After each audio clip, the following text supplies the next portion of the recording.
So these are the best metal albums for August 2024. I have 15 albums to talk about. I will be ranking them from my least favorite to my favorite, or from 15 to 1. So let's get started with number 15. So number 15, I have Amnesia, Eterna, and the album is Penumbra.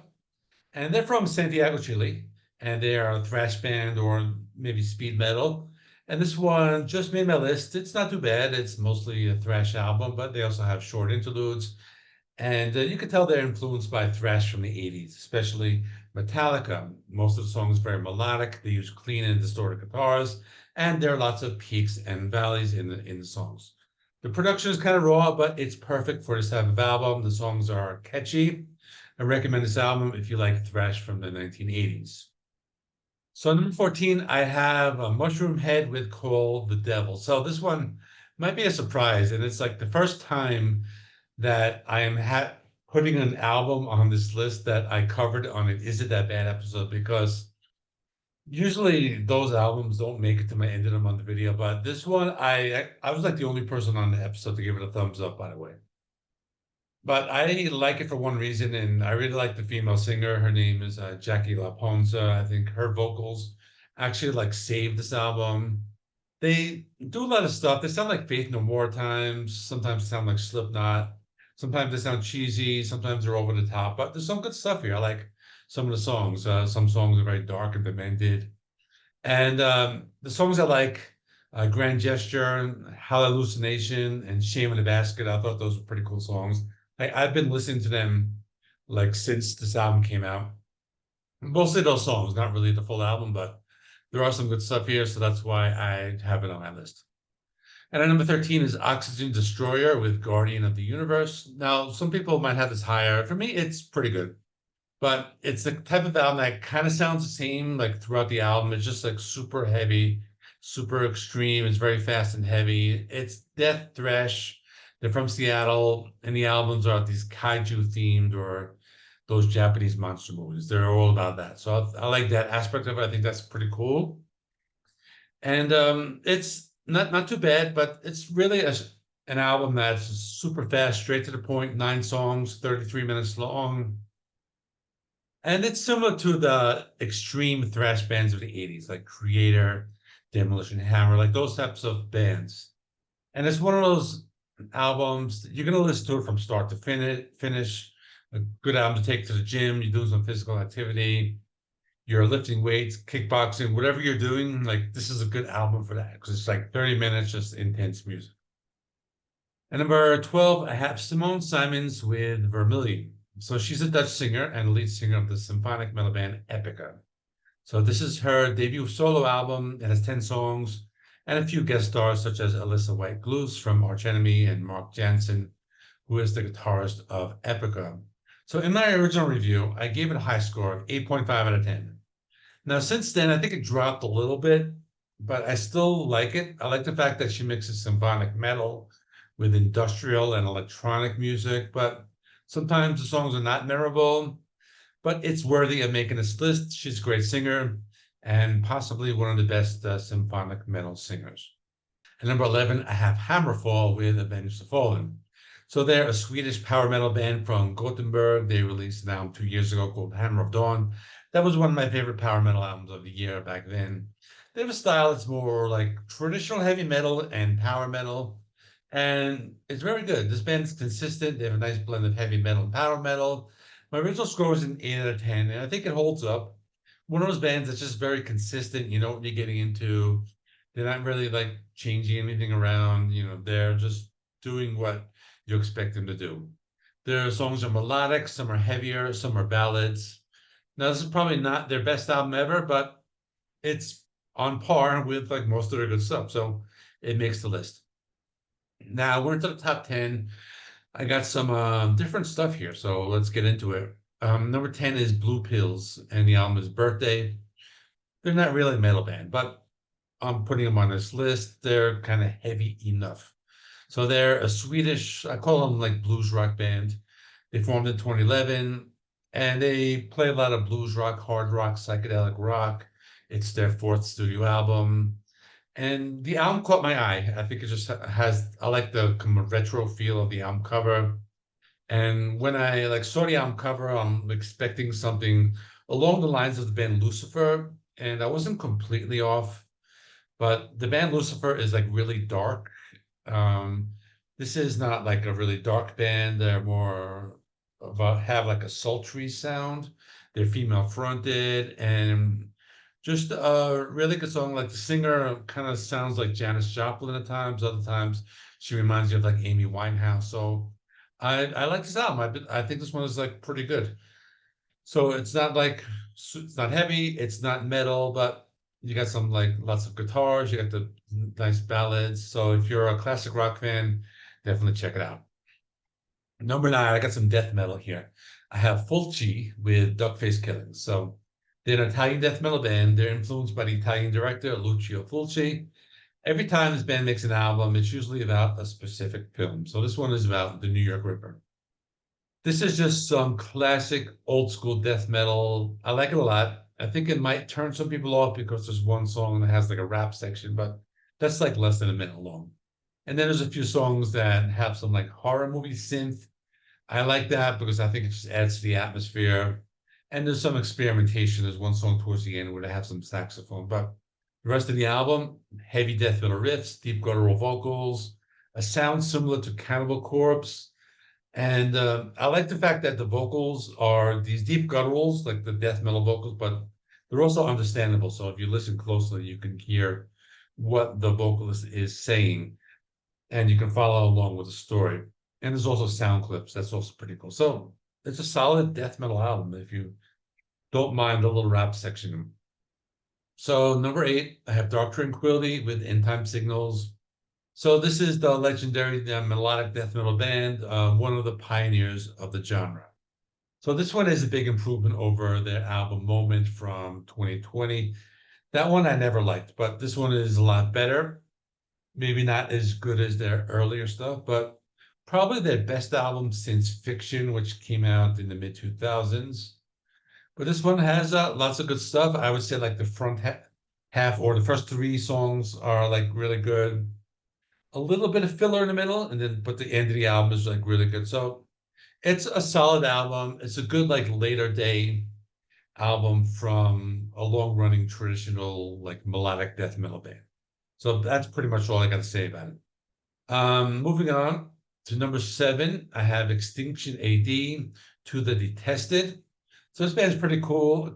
It's a cross between thrash metal with groove metal and hardcore. They're from Long Island and they have a very 90s type of sound. So you hear influence from Pantera, you hear a little bit of that Biohazard influence. It's a fun album, lots of hum muted guitar riffs, fast drumming. There's one song where they get experimental called Burnt Sienna. They bring in like Latin music, they sing in Spanish. So that one kind of stands out. But otherwise, if you're just looking for some energetic, groovy thrash metal, another album to take to the gym if you want to like work out to it, it's another good one for that. So check out this one. So number six, I have Within the Ruins with Penumbra 2. So this one is kind of a surprise for me because I'm not big into metalcore, but there's something about this album. It stands out. I think I like the production on it. I like, when you listen to it with headphones, you hear the different instruments and the different channels. I like that part about it. And it's also kind of progressive. There's lots of complex arrangements in the songs. It's not just those like low tuned guitars playing those like deep like notes. It's the musicianship is really good. The songs go in different directions. There's a lot of low guttural vocals. There's a little bit of clean singing, but like they don't like do it too much. So they stay heavy and they also have lots of electronic sounds. And the songs are about superheroes and comic books. So I like that aspect of it. So this is pretty cool. There's also some cool instrumentals. So one of those albums that for me, it's not often I put a metalcore band or album on like my end of the month roundup, but I think this one was really good. I've actually never listened to this band before. I know they had a part one. I haven't listened to it. I will someday, but for now, it's pretty cool. All right, so now we're in the top five. These are the five best. I got some like heavy stuff coming up. So let's get into it. Number 5 is Nile with The Underworld Awaits Us All. So they're a death metal band. They've been around since the early 90s and maybe one of the first bands dedicated to just Egyptian history. So I like that aspect of it. And I'll be honest with you, my first time listening to this band, I've known about them. I've heard a few songs here and there, but this is my first time just listening to a full album. So they're like tech death, brutal death metal, whatever you want to call them. Lots of fast tempos, intense drumming, deep guttural vocals, and the songs go through many changes. Now, I like the album, but actually like the second half, like the last three songs. Those are my favorites. And I read some reviews of people saying like they didn't like those songs because they kind of dragged. I think I like those songs in particular because they were like a little slower. They had like those deep string bends. I really like that aspect of it. So for me, for my ears, I like the second half of the album better, but it's a solid album, probably one of their better ones in a while, even though I haven't listened to all of their discography, but I know I'm just going from what other people have been saying. So definitely a good album. Now, number 4 is another just first time thing for the series because I have Ancients Beyond the Reach of the Sun. And I say first time because I didn't review it in any of my other like videos. I didn't do a standalone review. I didn't include it in the new metal releases weekly series. It's one of those albums I didn't like listen to when it came out, but since then I've seen lots of people like ranting and raving about it. So I decided to give it a chance, and it's like really good. And that's why I have it all the way up here at number 4. So it really made an impact on me. So we can say that. It's basically they're a Canadian progressive metal band or a progressive death metal band, I guess you can call them that. First album in 8 years, and it's a concept album about a futuristic society enslaved by forces from another dimension. So I like that kind of stuff. I like the concept albums about like sci-fi stuff. So I like that stuff. And they sound a lot like classic Opeth, but like not a copy of them. They sound a little bit like Mastodon. There's a little bit of that like sludgy rock with the progressive metal, and it's just a solid album. Some of the songs are lighter, some of the songs are heavier, lots of hooks. Some songs are more accessible, and it's just definitely a really good album. That's why I have it at number 4. Now, my number 3. This one might cause a little bit of controversy, but I have Zeal and Ardor with Greif.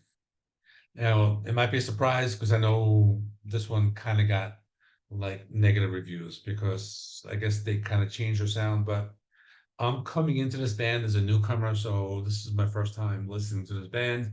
So I don't have anything to compare it to. So that's why I like it. So if you don't know this band, they're very unique. They mix African music, R&B, and black metal. They're like genres you don't think are gonna like go together, but this band makes it work. And I think on this album, they kind of stepped a little bit away from the black metal. It's still here on some of the songs, but they moved away from that aspect of it. But there's also more like post rock, and there's kind of like some grungy stuff. Some of it reminds me of like Nirvana. Some reminds me of Queens of the Stone Age. There's some industrial here, some new metal. So there's just a big mix of all this stuff, and I think like this band knows like what they're doing. Like they know how much of what of this subgenre they need to mix to make a really good song. So I think the songs are really great, and that's why I have it at number 3. Actually, like didn't like it that much. My original score was a 7.5, but now it moved up. It's one of those like grower albums. So I don't know. Let me know in the comments if like you still like don't like this album, or if you like this album. I know it's been very divisive. Now, number 2, I have Leprous, Melodies of Atonement, another band. They've been around. They're popular. A lot of people like them. I actually didn't know about them. This is my first time listening to them, and I actually like it. And they were kind of surprising for me because I see the name Leprous, and I'm thinking it sounds like some kind of like dark, evil black metal band or something like that. But no, they're actually a very kind of like modern, almost like progressive rock, progressive metal with pop. It's that type of music. I'm thinking along the lines of like Sleep Token, something like that. But the songs are super catchy, lots of atmospheric songs. The vocals are emotional, some big guitar riffs, some more haunting songs. I remember one song, I don't remember the exact name of it, but they kind of reminded me of the band Horn with those like atmospheric sections. Other parts reminiscent of progressive metal. They reminded me of the band Haken. So I've been listening to this one a lot. I really like it. I think all the songs are great. It's just a really good album. It was almost my number one, but it wasn't my number one. My number one is going to go to Fleshgod Apocalypse with Opera. So they are a symphonic death metal band. They created a concept album based on the Italian opera. They did a really good job of it. It's the type of album that, on the one hand, is very heavy with the death metal elements, but there are also a lot of songs that sound like symphonic metal, similar to like Nightwish. For example, there was actually one song that sounded like a Nightwish song. There was like, it didn't really sound like death metal at all. That's called Matricide 821. And there's some instrumentals, some heavy stuff, so some traditional death metals with riffs, blast beats, low death metal vocals, like everything you would expect. But there's some short instrumentals. There's like female singers, so it kind of sounds like an opera. So on the one hand, it sounds like symphonic metal. On the other hand, it sounds like death metal. So I like this band. Like I've been listening to this band before. I think I like discovered them with their album from 2019. But I think this is an improvement, and I think I just really like it. So this is my number one. So that's all. Check out my last month's episode of the best metal albums of July. I'm gonna stick that right here. Thanks for watching. Please like this video. Helps me with the YouTube algorithm. Please subscribe if you're not already. I do rock and metal reviews, rankings, and classic album reviews. Thanks for watching. See you in the next one.